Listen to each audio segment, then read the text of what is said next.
时间到了，大家请起立。礼佛三问讯：一问讯，再问讯，三问讯，礼敬善知识一问讯。大家请坐。嗯，好，我们一起来原念哈。南无本师释迦牟尼佛，南无本师释迦牟尼佛，南无本师释迦牟尼佛。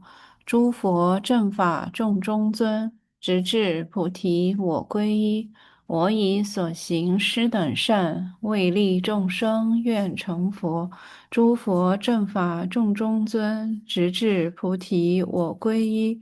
我以所行施等善，为利众生愿成佛。诸佛正法众中尊，直至菩提我归依。我以所行施等善，为利众生愿成佛。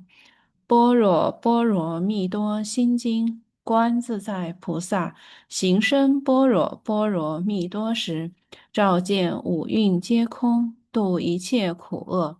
舍利子，色不异空，空不异色，色即是空，空即是色，受想行识亦复如是。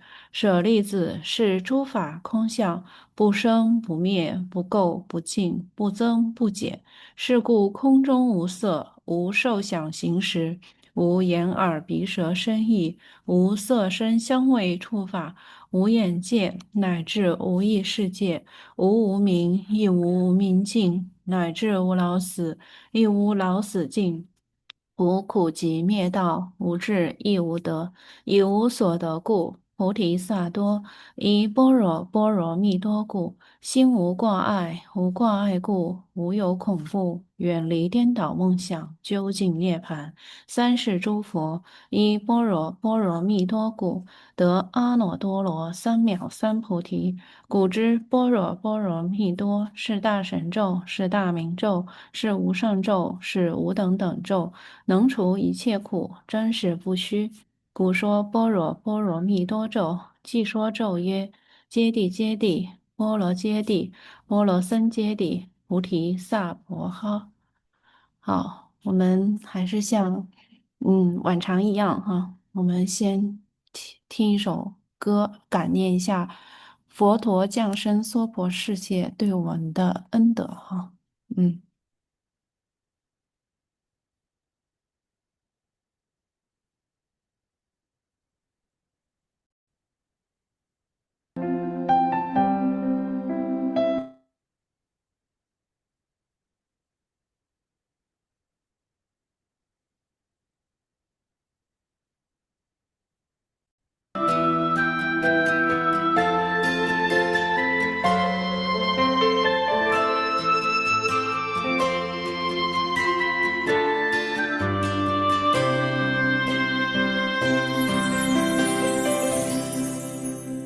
我们都像小孩般，很容易迷路，走在娑婆的旅途，总看不清楚，一直跟着轮回转，感到很无助。娑婆世界的迷惑，何时才能摆脱？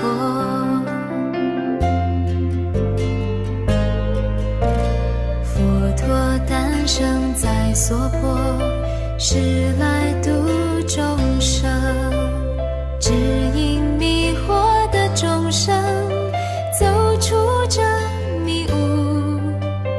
如今佛陀虽不在，佛法依然在，奉行佛陀的教诲，就像佛陀牵着我的手。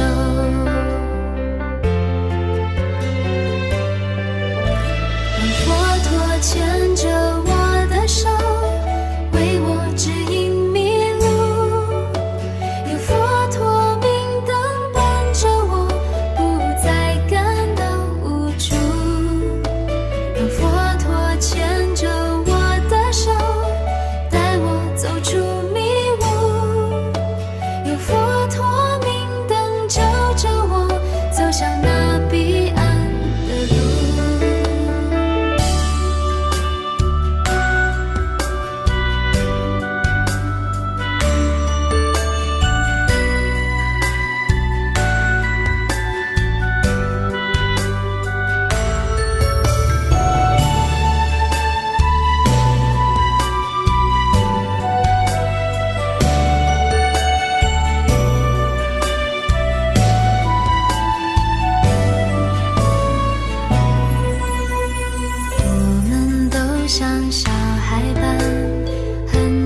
好，刚才静音了哈，就是我们昨天中秋节，又是15哈，我们大家一起都在集这个福德资粮哈。今天还有同修去寺里头帮忙收尾哈，随喜他们。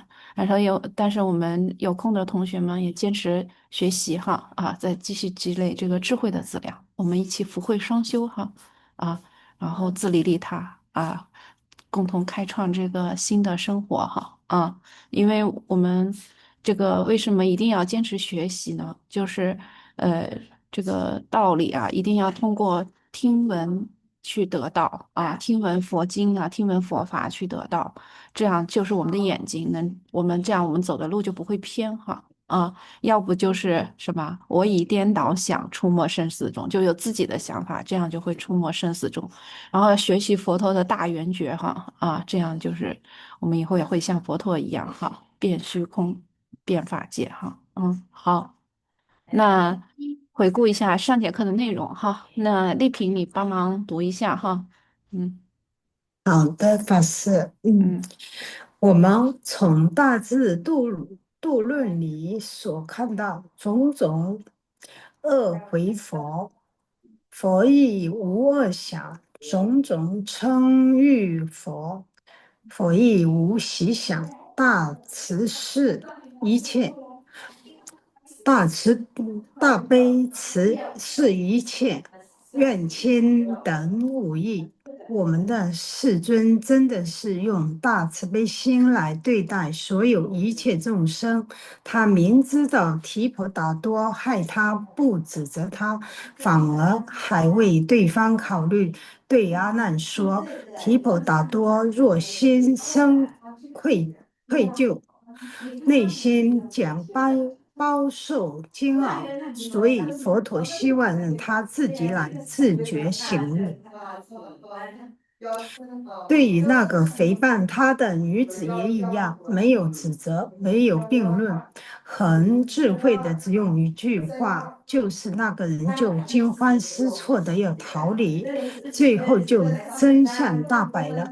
所以，我们有时候被别人不理解或误会的时候，也要保持冷静，不要大声争论或辩解，因为清者自清，就像佛陀所说的。太阳、月亮，真相不会被黑暗掩盖。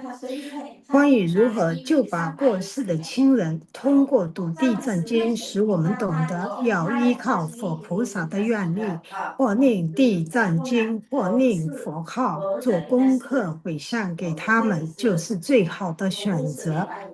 感恩好。法师。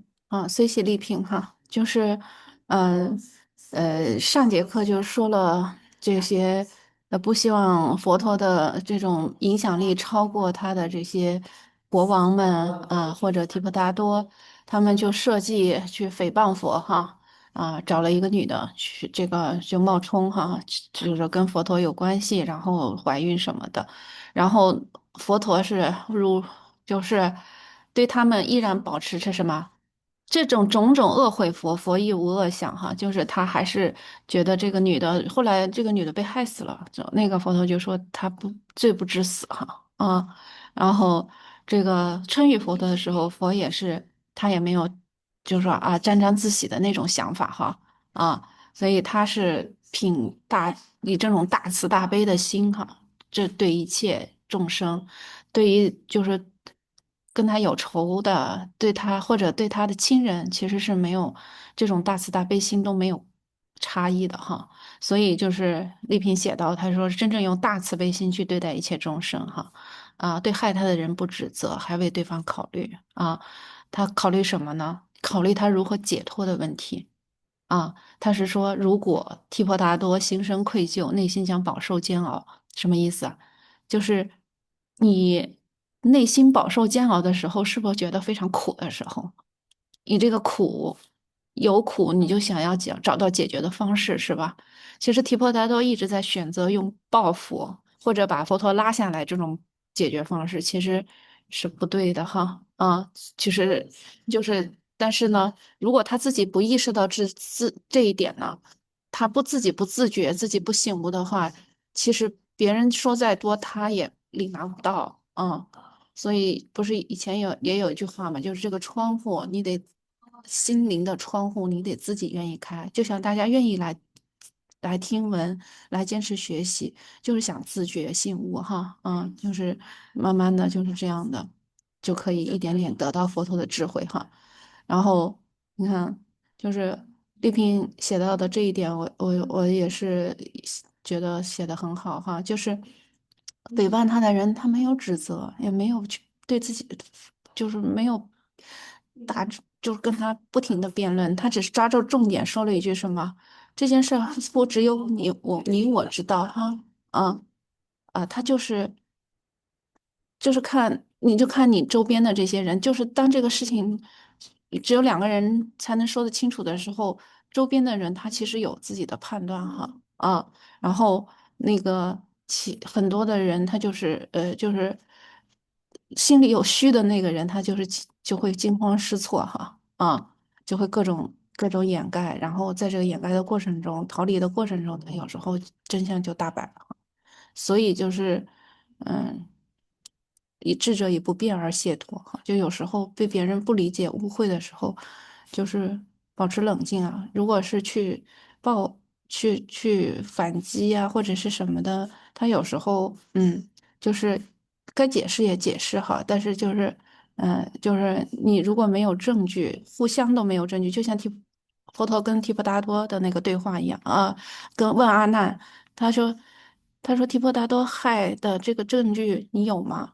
你要没有的话，你就先不要说哈就是这样，就是事实，慢慢的它会业果嘛。因为我觉得学佛法以后，我感觉非常好的一点就是你即使不用争辩，个人的业果，个人自负哈，就是他在业果原规则面前，人人都是平等的。所以嗯，这个佛陀就心里非常笃定，所以他就说太阳、月亮真相，它不会被黑暗所覆盖哈。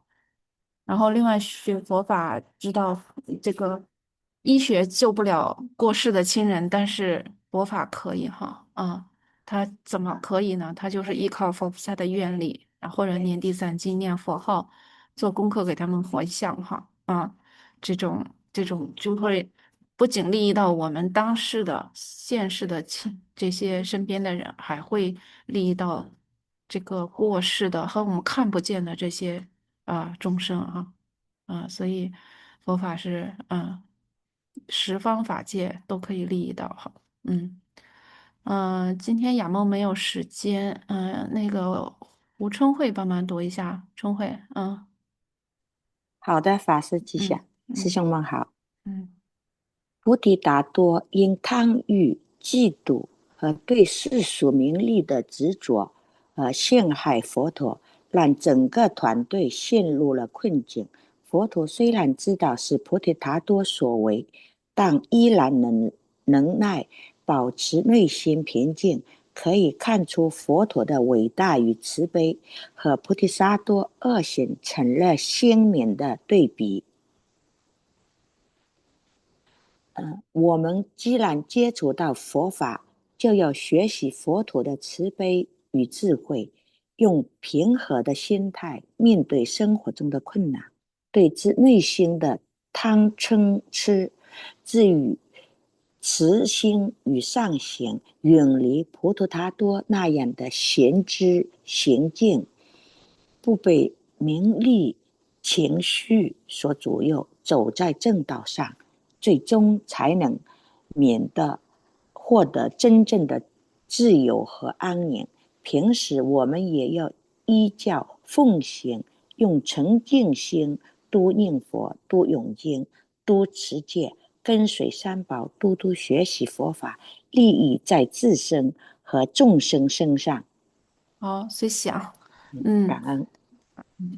那个提婆达多哈，你看，其实我们看提婆达多，其实感觉他也是挺痛苦的哈。没在，就是他以他的这种他自以为认为的那种方式去追求这些东西哈，自己弄得自己很痛苦，还走向了一条不归之路哈。他是因为他的烦恼作祟啊，比如说他的这个，他想得到这些名和利哈，这种贪欲哈对世俗名利的这种执着哈。然后还有一个很重要的是什么？就是他提这个杨梦说的这个嫉妒心哈这个我们女中也要特别注意哈。就是我们为什么平时一定要修随喜，就是用随喜心去替代这个嫉妒心。就是这个嫉妒心是，你看看他这个提婆达多，他还是一个男子，还是贵为这个王子他都这种嫉妒心都很强哈。其实我们仔细观察平时的自己的起心动念哈，其实就是很容易这样，所以我们对别人做的好的一定要去随喜而不是嫉妒哈。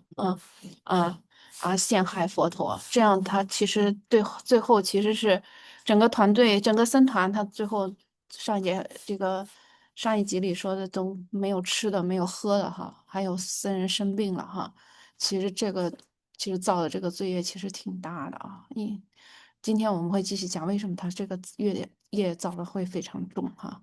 然后这个佛陀呢，他还是能够忍耐的，他觉得这只是一个阶段性的一个，他会过去的，还教了他们修行的方法，是吧？就是把下这个舌头顶到上颚，这样他能够不会那么渴哈。这样保持内心的平静。他也没有去指责谁，所以这个是能有看出来这种在历世的过程中能看出这个佛陀的这种伟大和慈悲然后嗯，那我们也这样是要学的话，就肯定学习他这种慈悲和智慧哈。就是这个事情不要只看当下，会再去看更长远的这个未来，你会知道这个结果，呃会走向一个好的趋势的时候，当下你就会比较坚定的，用平和的心态去面对生活中的困难对峙内心的这种贪嗔痴坚持善良，坚持善行啊。然后我们学习这些很重要的就是破除我们的邪知邪见，因为我们太多了因为如果没有学习佛法之前，我们很多的都是自己的那种知见根据自己有限的生活经验保留下的一些知见，它对不对？不像这个佛陀一样，他都是正德的他都是这个他是看正德看见的，所以呃这个回头我们再慢慢讲所以就是我们既然看见提婆达多这么痛苦的话，就是我们要从中吸取教训，就是不再为名利和情绪左右这个如果为名利情绪，我们经常容易被名利情绪左右，所以这个人有时候会起烦恼。所以，如果用佛法去正思维、去如理思维的话，他才能获得内心真正的自由和安宁。那我们学佛法就为了去学了道理就去做，然后用纯净心去念佛多念经这样就是刚才说的多持戒呀，这样就可以利益自身和一切呃在世和不在世的众生，看得见看不见的众生嗯，好，贤菊，你读一下你的分析心得。法师，我现在不方便法师，不好意思。那请玉萍要不帮忙读一下吧？玉萍今天嗓子不舒服。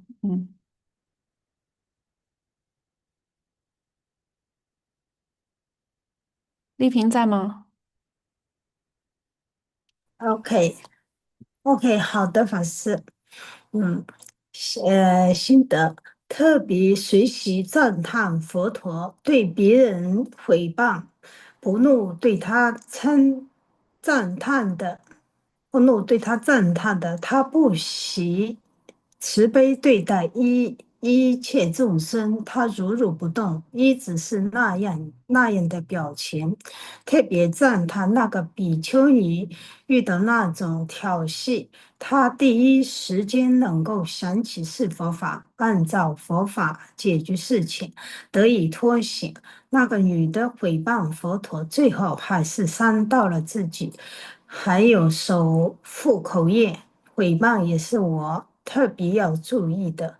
有时候会不知不觉中会给自己造了不好业，这是我要去注意的。最终伤害的还是自己。别人一点关系都没有。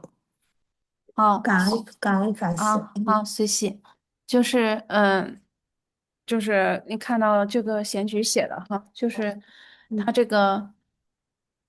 就是我们他随喜赞叹佛陀哈，就是我们也是要对这个佛陀的功德要随喜赞叹哈。大家听说过我们早殿唱的那个七支供是吧？啊，一者是吧？礼赞诸佛，二者是吧？就是这种称赞、这种礼拜啊，这种随喜、这种忏悔业障。啊，还有这些种种的，这个都是修行的法门哈，它会增长我们的功德啊，直至成佛哈。所以这个我们这个，因为你随喜赞叹佛的功德，让更多的人去信仰他，走向解脱，所以你的功德也很大哈啊。所以就是这个，更多的是从佛陀身上学到对别人的毁谤不怒，对他人的赞叹不喜啊，这样如如不动。就是这样就不容易被外境所影响哈，我们内心就容易得到平和啊。然后上节课还讲到一个比丘尼，她的就是印度她的女性，她的这种性命，她的这个安危地位比较低，所以她是容易受到这种男众的这种调戏哈。她这个你看她当时是有有勇有志哈，他这种虽然他有些害怕，但是他能够想到按照佛法去解决问题哈，最后是得以脱离哈。然后，所以佛陀为了，你看佛陀他就制了一条戒，他这个戒制定，他是为了能够更好的保护女众哈，所以这个另外一个就是有个女的，她就是因为自己的丈夫跟佛陀出家了，所以她就毁谤佛陀。最后，她她听取了提婆达多的这种挑拨，她就毁佛陀的名誉，最后把自己性命给丢了哈。另外一个就是这个口业哈，这个口业一定要注意哈，对，就是比如说这种诽谤，就是不要轻易去评论一些你不了解缘起的事情啊。它是也其实，尤其是我们在三宝地啊，这个如果你的判断是评论是不对的，这就会这个业就是比较容易造下哈就是不知不觉造下了不好的业啊。所以这个当这个业感果的时候，最终伤害的就是自己哈。比如说你对别人诽谤了，或者是别人在议论你种种的，其实跟别人一点关系都没有，是吧？伤害的是自己哈。那再补充一点，就是佛陀为什么能面对诽谤还不如不动呢？因为他其心恒常一定的是为众生做利益众生的事儿啊，所以对诽谤他的人是不会起恶性的。然后我们如何避免毁谤？我们就是要知道过患哈。如果在三宝地毁谤，他是要下地狱的，所以我们一定要谨言慎行哈。不要对三宝的事多就是这个你宁可不说哈，也不要轻易的去说哈，然后第三个就是怎么救拔过世的亲人，我们举了很多地藏经的这种经文哈，一个是修善业做功德回向就是从业果的道理就是我善业要大于恶业的时候它就会深深增上，所以我们要修善业回向我们和我们的亲人深深增上。第二个就是愿力可以改变业力哈，就是我们要发大愿像菩萨一样那样去做哈地藏菩萨就是那样去做的，这样他父母就最后是什么升天，最后成佛哈。另外一个就是平时沉静心诵经念佛，这个靠佛力的这种加持哈，也是做善业给做功德回向。好，那我们今天就讲这一节很精彩哈，就是我留几个问题，大家在这个过程中可以思考一下哈。看的过程中，就是第一个是如何远离担忧和恐惧，第二个是如何避免破森罪，第三个就是我们的心有时候绷得太紧，有时候又过于松散。那怎么我们的心能像这个琴弦一样不松不紧，像琴弦一样悠扬动听呢？好，那我们看一下这个呃视频哈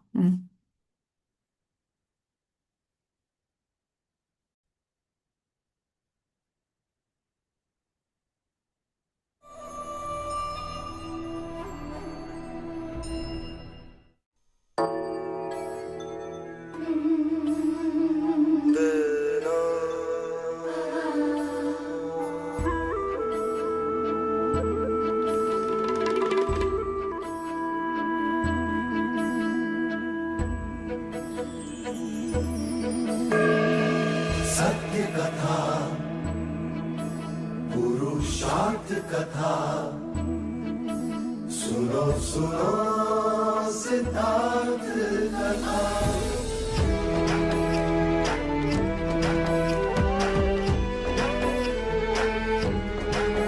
संसार में दुख का कारण क्या, संताप शोक का निवारण क्या। संसार में दुख का कारण क्या, संताप शोक का निवारण क्या।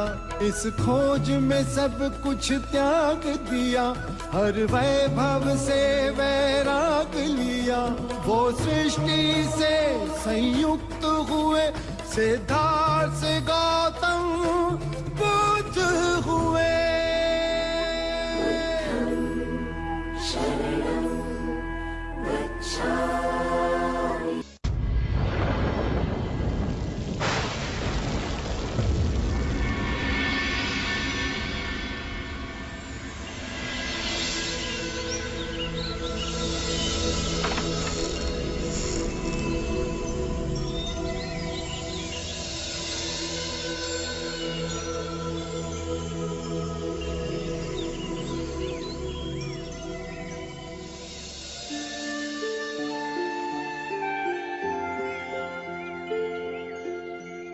बुद्ध को हमने प्यार से तथागत का नाम दिया। 72 वर्ष की आयु हो गई है, पर क्षिप्त आत्माओं को ज्ञान का जल पिलाने वे हर दिवस आते हैं।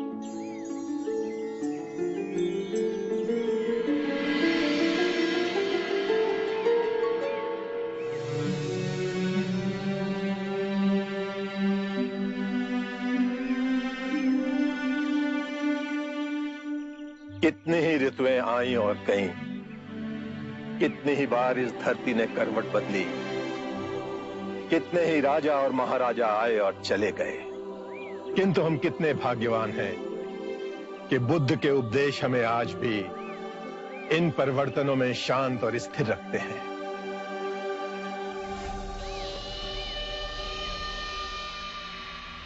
जिस बात पे आप इतना गर्व कर रहे हैं, उस बात ने मेरी चिंता को और तीव्र कर दिया है महाकश्यप जी।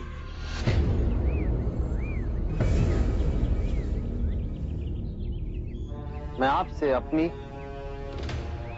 और अपने जैसे कई और भिक्षुओं की ओर से एक प्रार्थना करना चाहता हूं।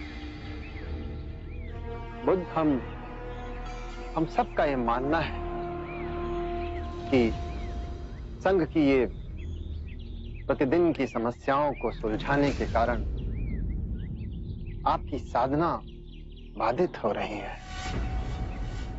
साधना की नई पद्धतियां, नए मार्ग को खोजने में बड़ी कठिनाई हो रही है।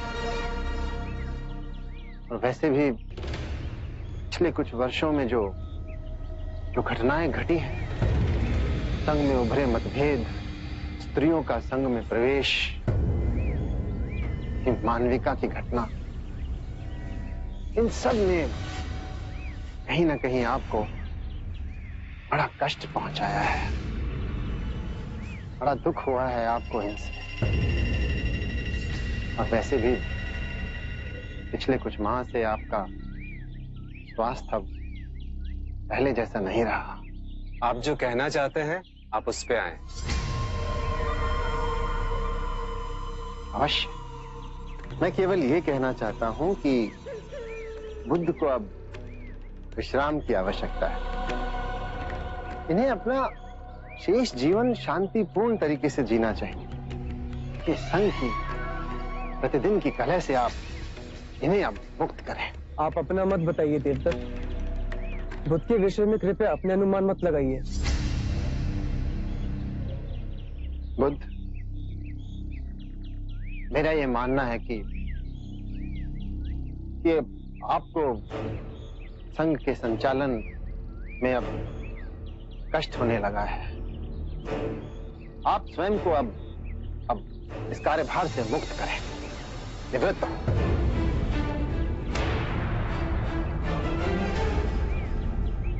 संघ के संचालन की बागडोर अब मैं अपने हाथों में लेने के लिए तैयार हूं।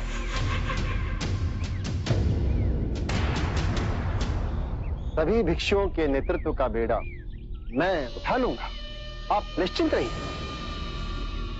हमारे लिए विचार ही असहनीय है कि बुद्ध के अलावा संघ का कोई और चालक हो।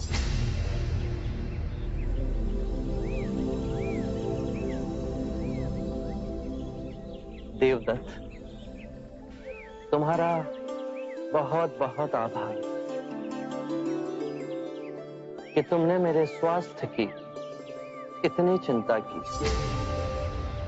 किंतु मैं आप सभी भिक्षुओं को आश्वासन देना चाहता हूं कि मैं पूर्ण स्वस्थ हूं और संघ के कार्यभार को संभालने में मुझे कोई अड़चन नहीं।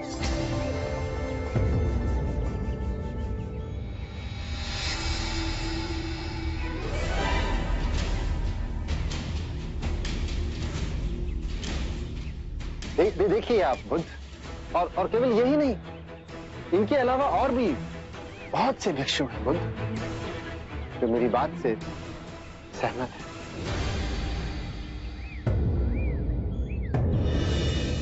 हे बुद्ध, मेरी आपसे याचना है कि आप संघ का संचालन अब मुझे करने दें और स्वयं अवकाश ले लें। देवदत्त,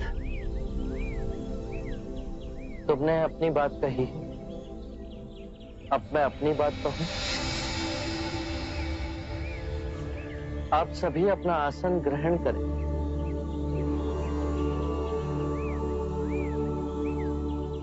देवदत्त, मुझे अति तीव्रता से अवकाश दिलाने पर तुले, परंतु यदि कभी ऐसा अवसर आया कि मुझे संघ का कार्यभार किसी और को सौंपना पड़े, तो देवदत्त से अधिक योग्य, परिपक्व, कुशल भिक्षु इस संघ में हैं, जो देवदत्त से कहीं अधिक कुशल और गुणी हैं। मैंने आज तक मुगलाना, सरिपुत्र और महाकश्यप जैसे महान भिक्षुओं को संघ का नेतृत्व करने का अधिकार नहीं सौंपा।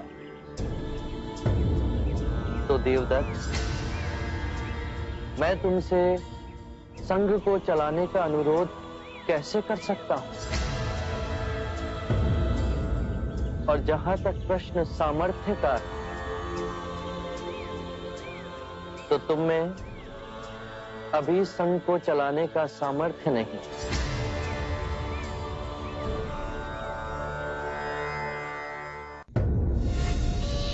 देवदत्त जी, दिल छोटा मत कीजिए। संघ की बागडोर इतनी आसानी से हाथ में नहीं आएगी। अंत में निकला तो वही ना। बुद्ध भी सामान्य मनुष्य की भांति सत्ता के लालची ही निकले। अपना आसन किसी दूसरे को देने में संकोच कर रहे हैं। ये बुद्ध जब सिद्धार्थ थे ना, तब भी इनकी मनोवृत्ति बिल्कुल ऐसी थी। सच में? और क्या, तब भी हर बात पे ये प्रतिद्वंद करने की इनकी महान प्रवृत्ति है, जैसी है जैसे यही हर बात का विरोध करने के लिए महान पुरुष धरती पर अवतरित हुए। वो कहते हैं सिद्धार्थ बुद्ध हो गए। आश्चर्य। लक्षण तो आज भी वही है, वही के वही सिद्धार्थ के। ये तब भी मेरा शत्रु था, ये आज भी मेरा शत्रु ही है, लेकिन अब इसकी मनमानी चलने नहीं दूंगा, नहीं चलने दूंगा बुद्ध तेरी मनमानी। तथागत, कुछ कहूं? आपका भिक्षु बनने से पहले मेरा और देवदत्त का एक रिश्ता था, ज्येष्ठ और अनुज का, पर आज उनके व्यवहार देख मेरे मन में बड़ी ग्लानि उत्पन्न हो रही है। आपके संपर्क में आने के बाद भी उनमें कोई बदलाव नहीं आया। जब ज्ञान पा ही लिया तो सभी क्षमा के योग्य हैं अनंत। आप सबको क्षमा कर सकते हैं, पर देवदत्त बहुत संकीर्ण व्यक्ति था और अब भी है। मुझे भय है कि जब से आपने भिक्षुओं के बीच उनकी निंदा करी, वो आपसे किसी प्रकार का प्रतिशोध अवश्य लेगा और बदला लेने का उसका सिर्फ एक ही मार्ग है, संघ को विभाजित करना, जिससे आपके मन को पीड़ा हो।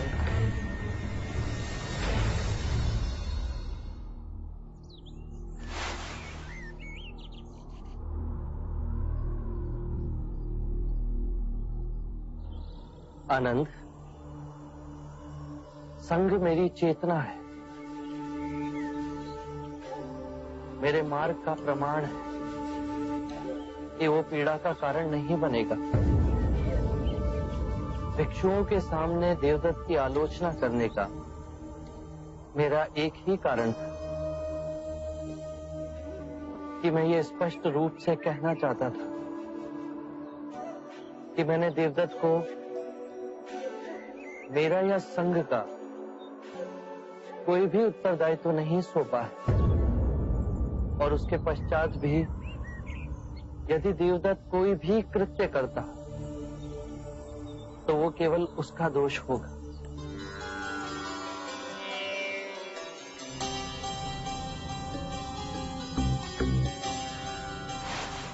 मुझे आपसे कुछ कहना है। वो पर आनंद मेरी छाया है आम्रपाली, उसके सामने कुछ भी कहने में संकोच ना करना। मुझे मेरे पुत्र जीवक और कुछ भिक्षुओं से ये सूचना मिली है कि देवदत्त आपके प्रति विरोध की लालसा रखता है। ये सुनते ही मैं चिंतित उठी और आपसे मिलने चली आई, और जिसके संरक्षण में देवदत्त ये साहस कर रहा है वो और कोई नहीं पर अजात शत्रु है। अजात शत्रु आपका प्रभाव कम करना चाह रहा है और देवदत्त आपका स्थान ले आध्यात्मिक गुरु बनना चाह रहा है। ये दो स्वार्थी मिलकर षड्यंत्र रच रहे हैं आपके विरुद्ध। यही भय था मेरा तथागत। भिक्षु देवदत्त अच्छा वक्ता है, उसने कई भिक्षुओं को दीक्षा दी और सब उनसे बड़े प्रभावित भी हैं, उनका सम्मान करते हैं। आप सत्य कह रहे हैं। मैंने तो यहाँ तक सुना है कि देवदत्त आपके साधना मार्ग पे प्रश्न खड़े कर रहा है और आपकी साधना में त्रुटियां निकाल रहा है। आपके मार्ग को संशोधन का नाम देकर हर स्थान में भिक्षुओं को उकसा रहा है और कहता है कि आपकी सिखाने की प्रक्रिया आजकल के युवाओं के अनुरूप नहीं। जब जब संसार में स्वार्थ का विष लाया जाता है तो सदैव युवा वर्ग की आड़ में ही स्वांग रचाया जाता है। युवा जो बुद्धिहीन है, विवेक जिनके अंदर अभी जागा नहीं, और इस धूर्तता में अजात शत्रु देवदत्त का सहभागी है। अजात शत्रु ने गैसेसा वन दीक्षा में देवदत्त को दिया, भोजन और जल की व्यवस्था भी की। सैकड़ों भिक्षु जुड़ गए हैं। वो आपके संग में फूट डालकर एक दूसरा संघ बनाने जा रहे हैं। बुद्ध, आपके उपदेश का समय हो गया है। मैं आज्ञा चाहती हूँ। आपके लिए बहुत चिंतित, बहुत भय हो रहा है। जीवन का रहस्य है भय से मुक्त होना। कल क्या होगा किसी को नहीं पता। मेरा क्या होगा, तुम्हारा क्या होगा। आम्रपाली, किसी पर भी निर्भर ना होना। जब तुम भय को अस्वीकार करोगी तो तुम्हें पूर्ण मुक्ति मिलेगी।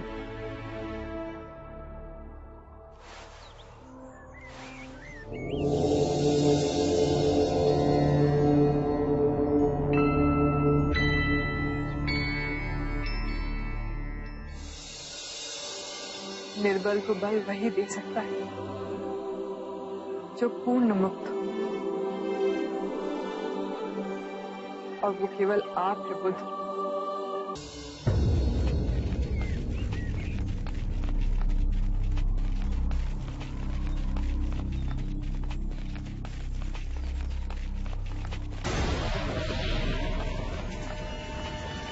डोली नीचे रखो।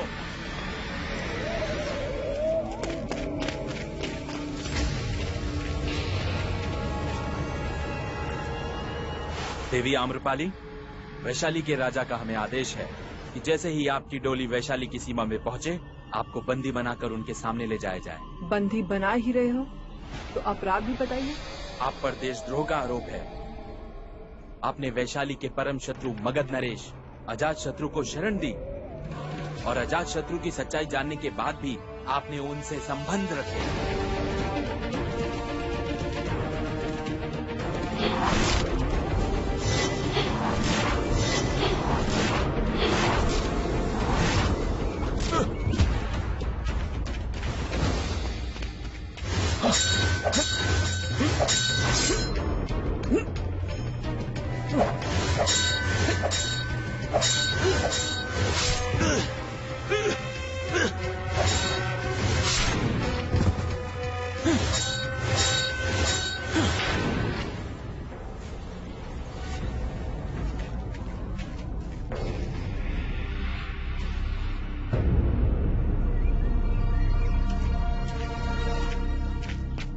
कोई तुम्हें छुए भी आम्रपाली तो दूसरे दिन का सूरज नहीं देखेगा। अब तो मेरा विश्वास करो, मैं तुम्हें कितना प्रेम करता हूँ आम्रपाली।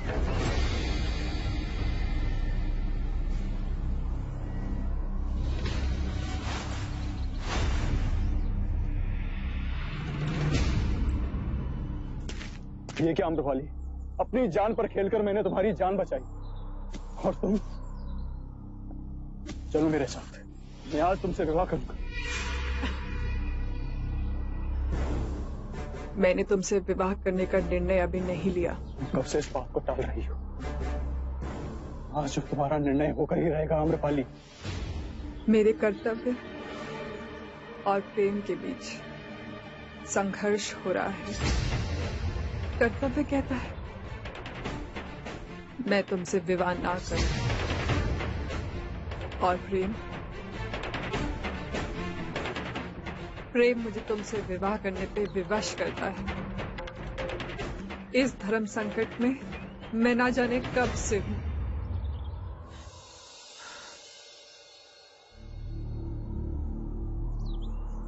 पर अब मेरे सामने सब स्पष्ट हो गया है। मैं अधीर हो रहा हूं आम्रपाली, शीघ्र बताओ क्या है तुम्हारा निर्णय आम्रपाली? बुद्ध कहते हैं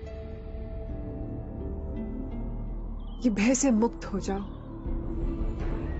भयभीत होके ये मत सोचो कि कल क्या होगा, मेरा क्या होगा। किसी पे निर्भर मत रहो, और जब भय को अस्वीकार करोगे तो संपूर्ण मुक्ति मिलेगी। और तुम्हारे पास सिर्फ एक ही शक्ति है अजात शत्रु, भय की। तुम्हारा नाम सुनते ही लोग भयभीत हो जाते हैं, कांपने लगते हैं। आज कितने निर्दोषों को तुमने मृत्यु के घाट उतारा है। ये सब मैंने तुम्हारे प्रेम के लिए ही किया है आम्रपाली। प्रेम का नाम मत लो। तुम्हारे मुंह से ये शब्द अच्छा नहीं लगता। कुछ ही क्षणों में तुमने कितने परिवारों को उजाड़ दिया है, कितनी औरतों को विधवा किया है, कितने बच्चों को अनाथ कर दिया तुमने। ये चारों ओर बिखरे शवों का बोझ लेकर मैं तुमसे विवाह ना कर सकूंगी। तुमने मेरी शांति छीन ली है, मुझे अपने पापों का भागीदार बना दिया है। चले जाओ यहाँ से, चले जाओ।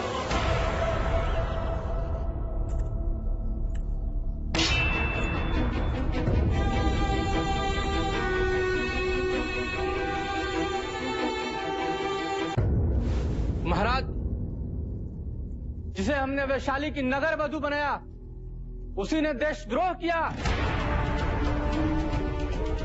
महाराज, युद्ध में घायल मगध नरेश अजात शत्रु को इसने अपने घर में छुपाया।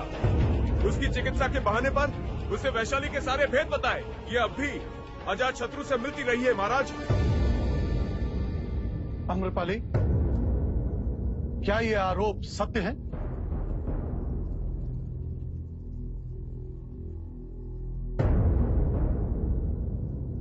आम्रपाली, तुम्हारी चुप्पी को हम क्या समझे? इन आरोपों को तुम स्वीकार करती हो या उनका खंडन करती हो? मुझ पर जो आरोप लगे सब सच है। ये क्या कह रही है? महाराज, कितनी निर्लज है ये, भरी सभा में अपना अपराध कबूल कर रही है। महाराज, इस देशद्रोही को प्राण दंड देना चाहिए, दीवार में चुनवा देना चाहिए इस नागिन को।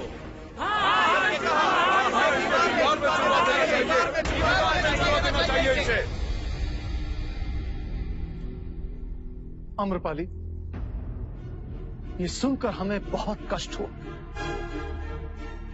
वो क्या कारण था जिसके लिए तुमने वैशाली के साथ ऐसा विश्वासघात किया? महाराज, मैं जो वैशाली पर अपनी जान छिड़कते हैं, आज अपराधी बन इन सब की घृणा की पात्र बन गई। सबकी आंखों में तो मैं दोषी ठहरा दी गई। नहीं आम्रपाली, जब तक दोष सिद्ध न हो कोई तुम्हें दोषी नहीं मान सकता। तुम्हें जो कहना है कहो। मैं बुद्ध की अनुयायी हूं और बुद्ध ने कहा है कि कोई भी जीव, प्राणी या मनुष्य घायल अवस्था में मिले तो बिना किसी भेदभाव के उसकी सेवा करनी चाहिए। मेरे महल के बाहर एक सैनिक घायल पड़ा था, उसके शरीर पर वैशाली के सैनिक के पोशाक थे। मुझे नहीं पता था उस व्यक्ति की वास्तविकता क्या है और उपचार करते करते मुझे उससे प्रेम हो गया। पर मैंने उसे ऐसा कोई भेद नहीं बताया जिससे वैशाली को किसी भी प्रकार की हानि हो।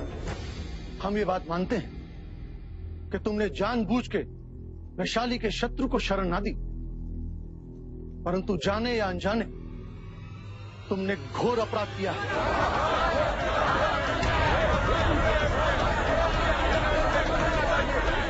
यदि प्रेम करना घोर अपराध है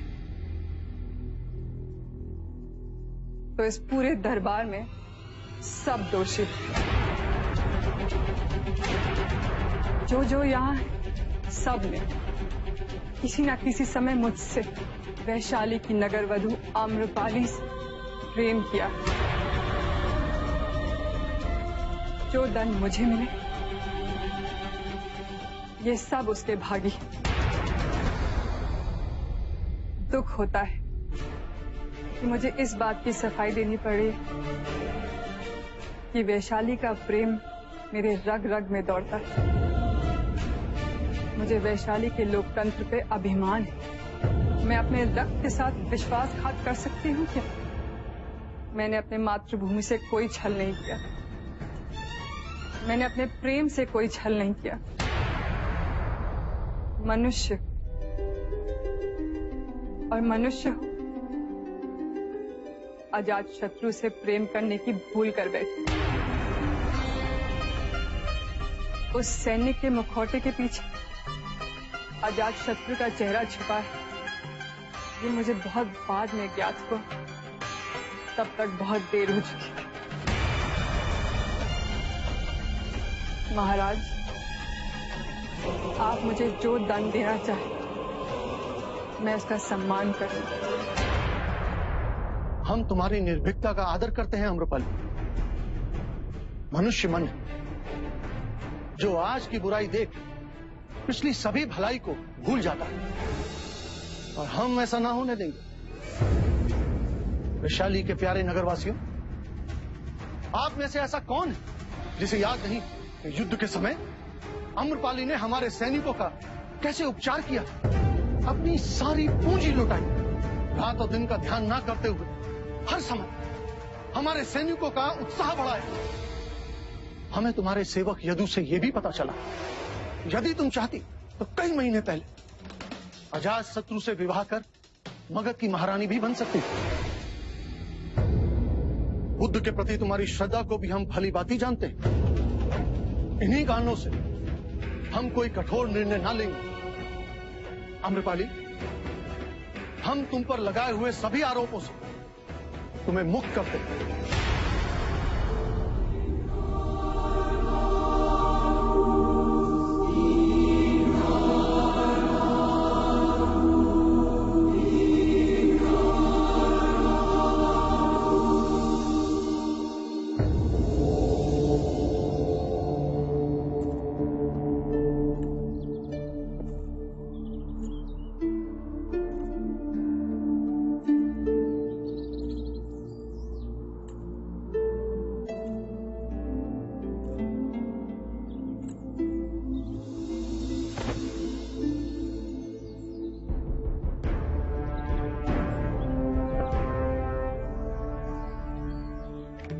क्या इन चरणों में मुझे स्थान मिलेगा?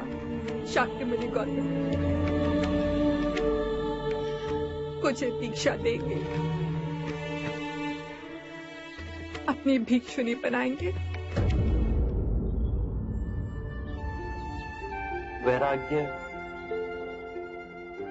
तुम्हारे अंतर से उठा है आम्रपाली। मैंने इस छल कपट से भरी दुनिया की वास्तविकता देख ली है।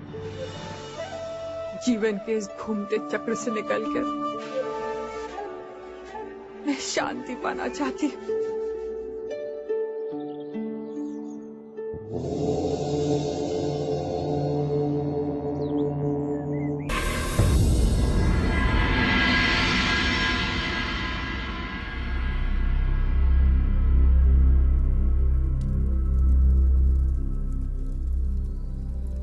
प्रेम का नाम मत लो। तुम्हारे मुंह से ये शब्द अच्छा नहीं लगता।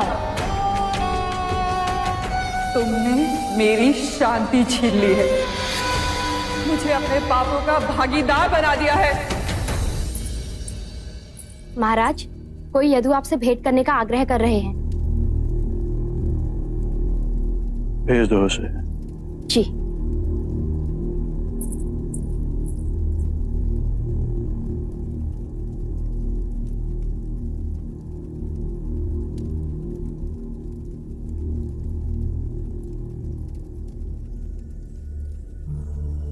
महाराज, देवी आम्रपाली जाते समय ये सौंप गई, कहा इसे महाराज अजात शत्रु को लौटा देना। मेरा ही तिरस्कार नहीं किया अमरान, इतने प्रेम से दिए आभूषण भी ठुकरा दिए। जाते हुए इसका अर्थ समझाओगे? कहाँ गई देवी आम्रपाली? आम्रपाली दीक्षा ले भिक्षुणी बन गई है। वैशाली वन में आपसे अंतिम भेंट के बाद उन्हें वैशाली के दरबार ले जाया गया। लगा सुनवाई तो एक बहाना है, उन्हें दंड निश्चित दिया जाएगा, पर बुद्ध की कृपा से उन्हें आदरपूर्ण निर्दोष घोषित कर दिया गया। देवी आम्रपाली के हृदय में इतना गहरा आघात लगा कि उन्होंने उसी क्षण सब कुछ त्याग कर बुद्ध की शरण में अपने आप को समर्पित कर दिया।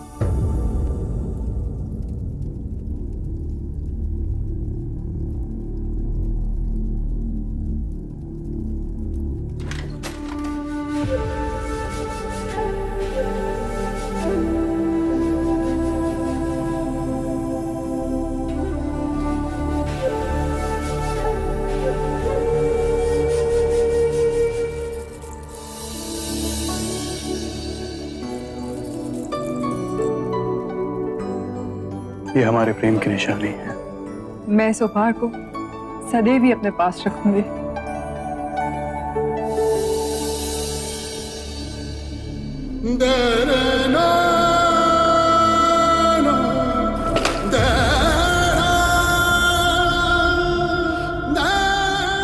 मैंने खो दिया तुम्हें आमरा,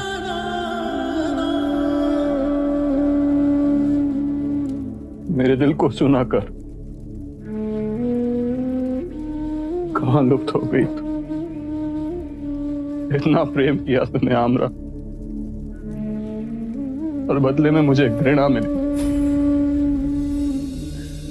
मुझको छोड़ भिक्षुणी बन गई तू। सुख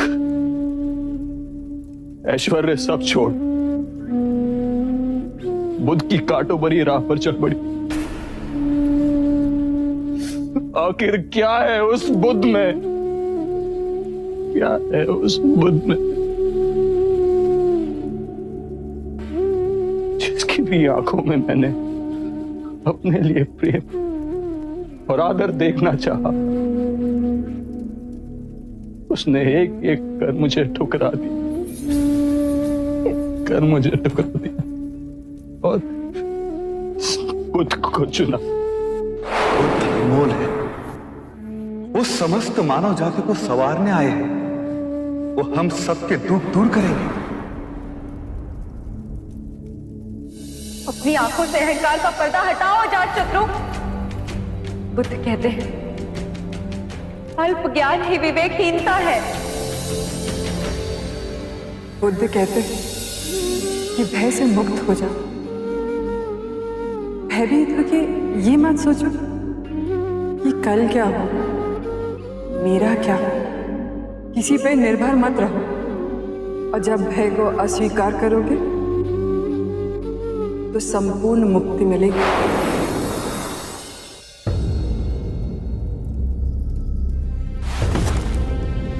माता, पिता, प्रेमिका सब बुद्ध की शरण में गए। ऐसी कौन सी शक्ति है उनमें जो बिन लड़े ही सब पर विजय प्राप्त कर गए। मैं बिना कारण उन्हें अपना शत्रु समझता। अपनी महत्वाकांक्षा पूरी करने के लिए मैंने अपने पिता की बलि दे दी। मेरी माता ने मुझ पापी से मुंह मोड़ लिया, तो रामकृपा उसने भी मुझे ठुकरा दिया। उन सब का हृदय जीतने की वासना में एक एक कर उन सबको ही खो दिया मैंने। अब खोने को कुछ शेष ना बचा। मेरे अंदर के सब घाव एक साथ रिसने लगे हैं। इतनी पीड़ा तो मृत्यु में भी नहीं होती। इस पीड़ा से मुझे छुटकारा चाहिए। इस पीड़ा से मुझे छुटकारा चाहिए। मुझे शांति चाहिए। ओम भगवती भिक्षाम देहि। ओम भगवती भिक्षाम देहि।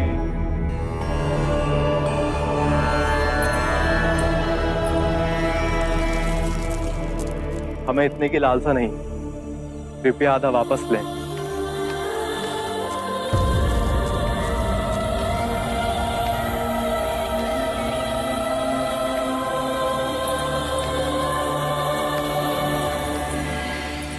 एक बात बताएंगे जी?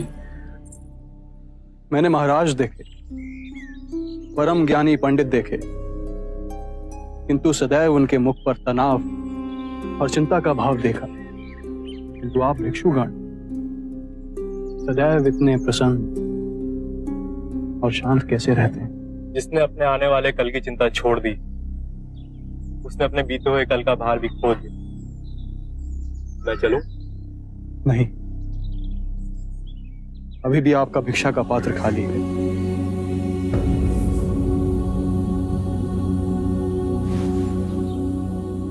मेरी ओर से इसे भिक्षा में ले जाएं और स्वयं बुद्ध को दें।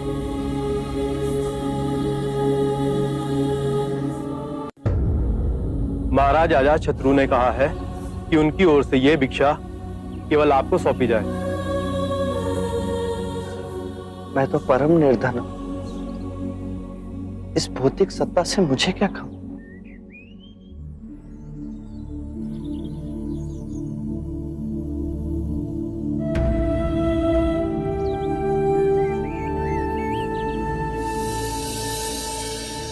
चलो आनंद, शुभ है अजातशत्रु। तो फिर आपके चरणों में आया क्यों नहीं? उसका अहंकार उसे यहाँ नहीं आने देगा। और आपकी करुणा आपको उस पापी के पास स्वयं लेके जाएगी। क्या ऐसा व्यक्ति आनंद के मार्ग पे चल सकता है? अवश्य चल सकता है। आनंद का कोई मार्ग नहीं होता, आनंद स्वयं एक मार्ग है।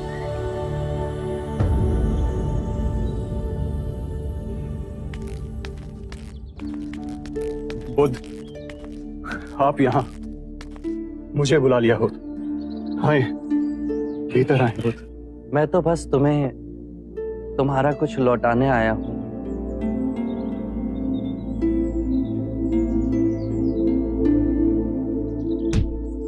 नहीं बुद्ध, मुझे ये नहीं चाहिए। इस मुकुट की वासना ने मुझसे कितने पाप कराए, ये मेरा अंतर्मन ही जानता है। मैंने कभी अपने मन की नहीं सुनी, जीवन भर मैं उसे निर्दयता से कुचलता आया हूं, किंतु आज मेरे भीतर मेरे मन ने विद्रोह कर दिया। मुझे शांति चाहिए, अन्यथा मैं पागल हो जाऊंगा बुद्ध। शांति तुम्हारे अंतर में ही है, उसे बाहर मत खोजो। मैं क्या करूं? क्या करूं मैं? एक घायल श्वान की तरह अपने रिश्ते हुए घाव को चाटूं मैं? स्थिर हो जाओ, तुम राजा हो। यदि धर्म से राज्य करोगे तो अपने अंदर सुख और शांति का आधा साम्राज्य पाओगे और वही उपहार अपनी प्रजा को दोगे। मैं भीतर से खंडित हो रहा हूं, मेरे तार तार छिन्न भिन्न हो रहे हैं। तुम्हें संगीत में रुचि है? हाँ बुद्ध, मैं वीणा बजाना जानता हूं। तो एक बात समझाओ, यदि वीणा के तार ढीले हों तो क्या तुम उसे बजा सकोगे? नहीं बुद्ध, वो बेसुर ही बजेगा। सत्य कहा। और यदि उसके तार अत्यधिक कसे हुए हों तो? वीणा बजाने पर तार टूट जाएंगे। अर्थात तार वैसे कसे हों, ना तो वो अत्यधिक ढीले हों ना अत्यधिक कसे हुए। यदि तारों के बीच सामंजस्य हो तो ही संगीत उभरेगा, है ना? सत्य कहा आपने। अभी तुम्हारे तार कसे हुए हैं अजातशत्रु, चेष्टा करोगे तो वो टूट जाएंगे। स्थिर हो जाओ, शांत हो जाओ और वीणा के तारों की तरह ही अपने अंतर के तार को पहचानने से संगीत उभरेगा, अवश्य उभरेगा। सत्य कहा आपने, किंतु मैंने बहुत पाप किए। ग्लानि की पीड़ा से मुझे छुटकारा चाहिए। यदि ग्लानि तुम्हें दबोचे हुए है तो उसके कारण बिंदु तक पहुंचो। अजातशत्रु, जब आंखें खुली तभी सवेरा हो जाता है। स्वयं को सुरीला बनाओ। जब सुरीले हो जाओगे तो अपने अंदर धर्म का उदय पाओगे और उस धर्म से ब्राह्मण, मंत्रीगण, गृहपति सब कंपित होंगे, सब तरंगित होंगे। और जब वो धार्मिक हो जाएंगे तो सारी प्रजा धार्मिक हो जाएगी। सत्य कहा आपने। याद रहे, राजा बल से नहीं, अपने हृदय से राज्य करता है।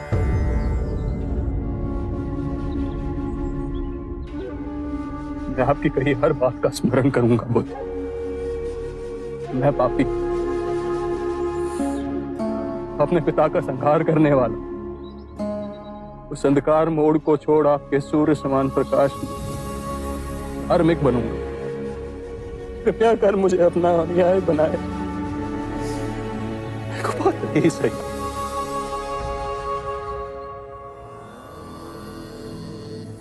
कुपात्र तुम नहीं, यदि पूरे ब्रह्मांड में तुम उस व्यक्ति को खोजोगे जो तुमसे नहीं, तुम्हारे प्रेम से प्रेम करता हो, तो संपूर्ण ब्रह्मांड में तुम पाओगे केवल तुम ही ऐसे व्यक्ति हो जो अपने प्रेम और क्षमा के योग्य हो। ये बात सदैव याद रखो।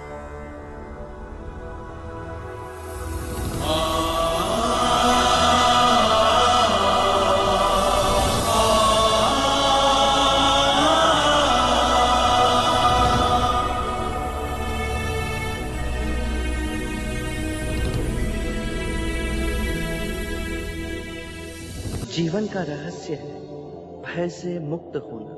कल क्या होगा, तुम्हारा या मेरा क्या होगा, किसी पे निर्भर ना होना।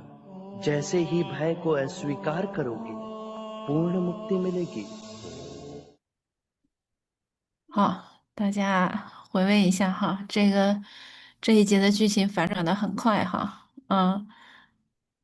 他们在不知道彼此身份的前提下，用爱代替了之前的这种仇恨哈，然后但是这种之前阿舍世王那种用这种武力去解决问题的这个方法哈，延续下去，其实是在不断的造这个罪行哈。父母最后导致是什么？父亲、母亲，他爱的人都离他而去啊，然后让身边的人也有恐惧和担忧哈，然后他自己内心也饱受煎熬，觉得都自己不配做国王哈，把王冠给了这个佛陀。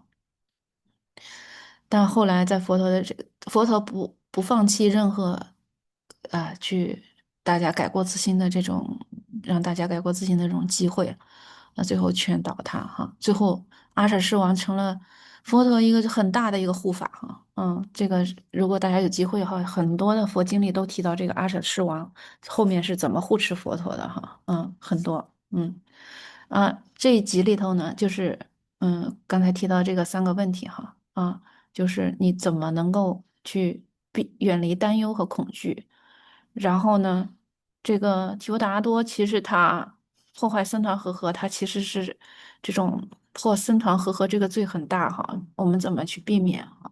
然后我觉得这个心也是哈，是有时候收的太紧了，确实长久不了哈，有时候太松了吧，他就一直散乱下去哈，也不是个事儿，那怎么办呢？那我们看一下哈，就是这都是精彩对白哈，就是再回顾一下，就是其实这个恐惧，大家可能觉得自己没有，但其实很多时候是有的哈，就是我们就是害怕的时候，或者就是你有时候没有想过那些问题，比如说我们亲人过世的时候，我们非常伤心就是那种苦。那种，尤其是还有人临命终的时候，他不知道去哪儿的时候，他也会恐惧就是其实这种恐惧的因缘还是比较多的哈，对未来不确定的时候也是很恐惧就是这个就是怎么才能离开这些恐惧呢？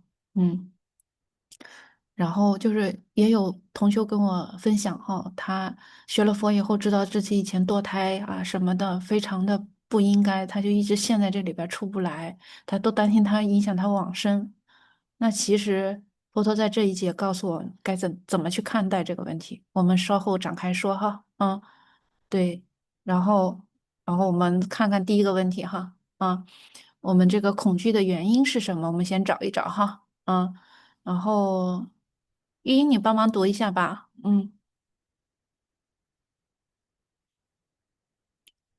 玉英在吗？在，法师在。啊，您帮忙读一下这一页。啊，好的，好的。阿弥陀佛，法师好，师兄们好。如何远离担忧和恐惧？恐惧的原因有万语业增上力故，在陆地做农作物等，在水道中金融、舟船事业等，皆不能得丰盛的收获和利息。事都皆兴，人事亦不和合。多做部位恐惧等因缘，有离间渔业增上力过，依坐的气世界处，秋坑结斜走难行。多做部位恐惧因缘，有初二渔业增上力过，所依气世界诸处。都猪，这是什么鸡呀、还是猪物，猪肉？禽荆棘毒刺，瓦屎沙玉，枯高无容，无有池草少，河川干竭，头田咸卤，丘陵坑斜，多做部位空具因缘，有益于业增上力过。所有果树不结果实，非是结实，是不结实。或虽结实生而是熟，根不精老，是不久益，是不是的？原理迟少，都不可乐。多做部位恐惧因缘。阿弥陀佛，感恩法师。随喜啊，就是我就不一句一句的翻译哈，我们就大概总结一下哈，就是说，你看哈，你看看它这个标栏的哈，这个望语、离间、粗恶语、绮语，它这个4个语业，如果犯的话，它就很多的就就这个我们所处的这个环境哈就会不好啊，所以就它会这种环境它会就是这种有很多的部位的恐惧的因缘哈，所以这个你看这个业果我们可以多读读什么有关业果的这些经典哈，它都会一点点告诉你什么。这个十善业道做了感什么果，是不善业道感的是什么果？所以其实我们有恐惧的因缘，其实都是我们自己就是做的这个哈，帮这些业哈啊。那远离恐惧的方法呢？就是就是有好几种哈，就是这一页我先来吧，因为时间的关系哈，就是这个皈依哈，为什么是远离恐惧的因缘？就是我们皈依三宝，它很多的时候，它有一个在经论里边会说，就说我们只有感受到这种恐惧，比如说不为三恶道的这种苦啊，你不想去堕这个三恶道，你要寻求庇护的话，就是要寻求度逃离三恶道的这种方法的话，你就要去找这个三宝哈。这种恐惧哈，它是指的是，不是说我们平时，比如说我什么都不怕，或者我也不去野外，我可能没有恐惧的这个因缘。但是你外在环境如果不安全，有这种枪杀案，你可能也会觉得恐惧。但是从根本上来说，其实这种恐惧是对众生轮回的这种恐惧哈，就是庇护呢，就是归头依靠，就是比如说为什么会轮回，是我们自己造了，比如说不好的业啊，那这个可能会受到业果的制裁，那我们这个害怕这种六道轮回和三恶道的苦，我们要依靠佛法三宝的这种力量，我们去慢慢走到正道上。比如说做的不好业，我们一起忏悔什么这些做善业就是这样的。然后就是我们这些做善业呢，其实也是有方式方法的哈。就是我们这个不是说一，就是说三藏十二部里没有说过要念多少佛时，念多少咒它就是才叫有修行哈。那为什么我们一直说要天天要做定课、诵经和做功课呢？其实它的原因就是要对治我们的烦恼和习气，否则的话，我们的身心一直在往外攀援的话，就会比较散乱。所以我们要在固定的时间、固定的地点、固定的方式，用固定的法门，比如说诵经，比如说拜佛，比如说念佛，去摄受我们的身心。这样我们内在的烦恼和业去除了，我们才能脱离轮回，要不这个没有办法去消除哈。所以就是我们远离恐惧，一个是要至诚皈依三宝，第二个我们还要有定课哈。好，那远离恐惧的第二方法之二，我们请另外一个春慧你读一下。好的，感恩法师，师兄们好。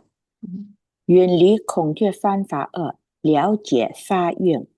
为什么有人会对于死亡恐惧？归根结底在于他们对自己的生命没有把握。没有把握的原因在于对生命的状态不理解。不了解的原因在于世间没有这样的一套学问。了解了就不会害怕。为什么要常发是弘是愿呢？是断一切恶，是修一切善，是学一切法，是度一切众生。通过时刻发起大的愿心，让我们的生命转到解脱的轨道上来，就不会轮回的轨道上转。心一转到这里，业也就随着转，过去的业就不再起现行。没有感发恶果的缘，有的都是善愿的缘。善心愿心的前提是要有菩提心，菩提心就是上求佛道，下化众生，有愿力主导，内心善法的力量就会很强，就能面对克服一切人事物的困难。好，随喜。感恩法师。对，他这个就是他其实是你恐惧，也是因为你自己心里的恐惧哈。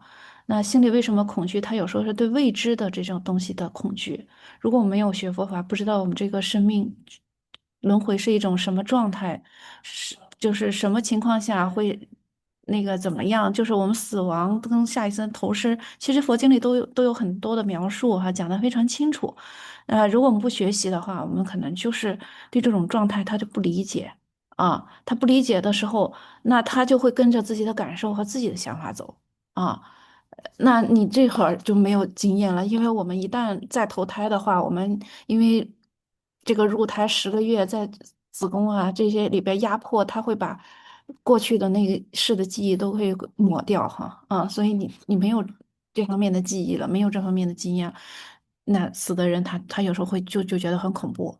亲人他想触摸亲人，他就我怎么摸不到他们了？我想跟他说话，他们也听不见我说话，也看不见我了。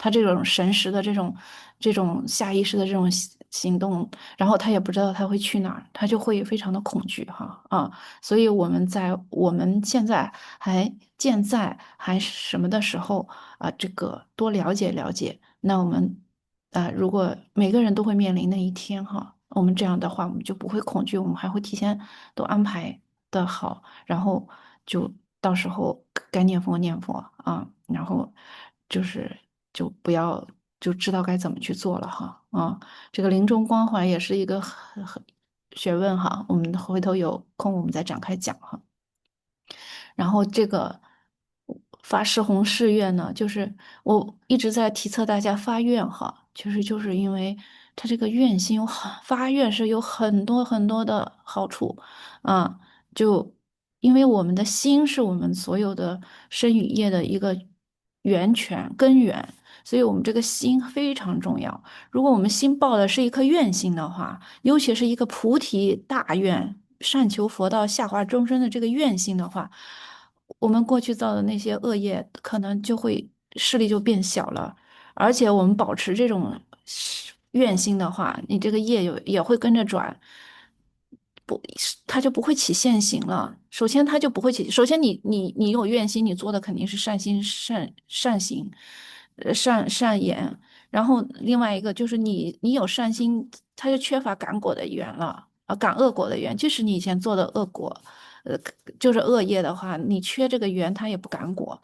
所以我们这个善心善愿的这个重要性非常的重要哈，所以处强调就是愿力主导，内心善法就加强，能够克服一切的人事物的困难。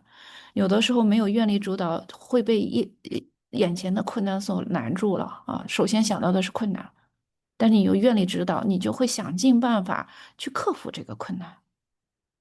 因为你想的是利益别人，在这个过程中难免会有困难和问题，是吧？好，那这个就我来讲哈然后这个就是远离恐惧的方法之一就是你就是我刚才说你内心的圆满哈，就是你内心的圆满自足和无限放大，它就能战胜，比如说对生命匮乏，比如说，很多人都问我说那个为什么人他就觉得好人有时候不一定能一生的，就是有钱有权啊什么的，他其实他的思想还是世间的这种思想哈，因为你自己内心的喜足和真正有圆满具足的时候，其实对外在的物质，其实它即使匮乏一些，你也不觉得它匮乏哈，他的内心他是很充实的，所以这种就是超越向外依赖的这种软弱和盲目执取的这种迷乱，重新感受你作为人你的本质的意义和内在的尊严。就是我们人来到这一世上走一辈子不容易哈，你的意义要自己去寻找。我告诉你，你未必认可或者未必去做，但是你自己寻找来的这种意义的话，你就会比较坚定不移的去做哈。另外一个就是我们这种内在的这种充实和圆满有了以后，其实为什么有这种内在的圆满和充实，是因为我们有禅定和智慧哈。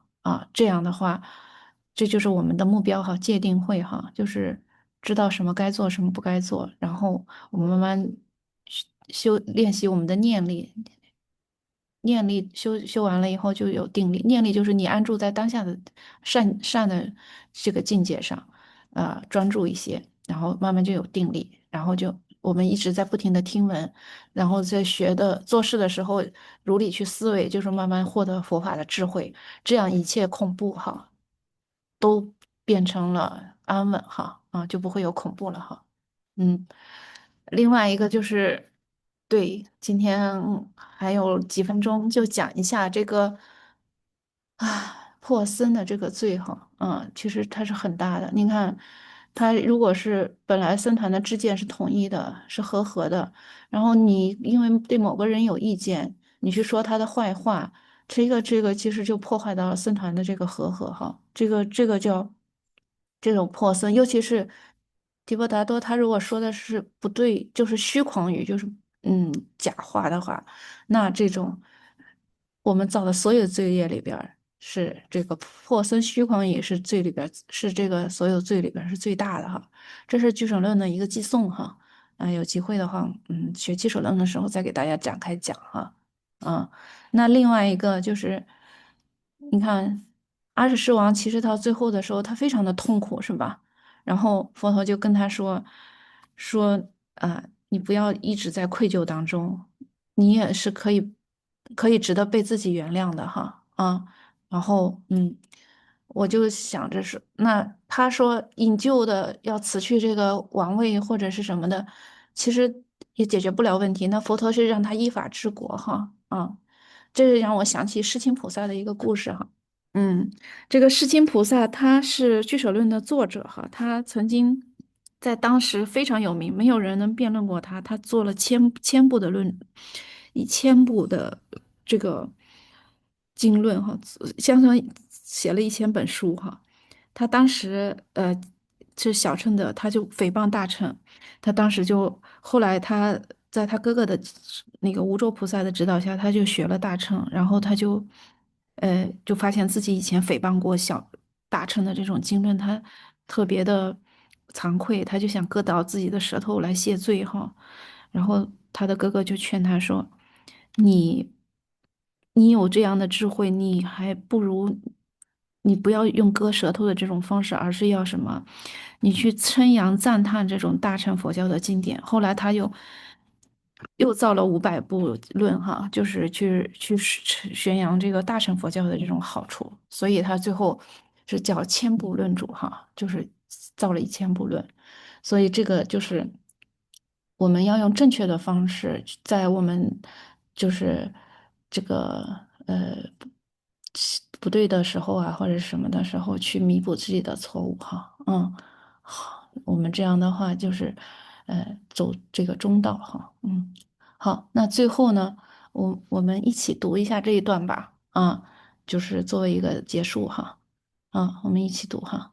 用智慧与慈悲之手，通过剥离烦恼和习气，建立清净寂静的新文化，才能告别分别与对立，将这组情弦调得更加和谐与优美，在无分别的般若慧海里，开发自心原本具足的宝藏，体会无上的自在和永恒的欢喜。好，我们用智慧慈悲建立新文化哈，开发我们自身的佛性。好，我们一起回想：愿此殊胜功德回向法界有情，尽除一切罪障，共成无上菩提。好，大家请起立，礼佛3问讯：一问讯，再问讯，三问讯，礼谢上知识们1问讯。好，随喜大家。感恩法师，阿弥陀佛，阿弥陀佛，感恩法师。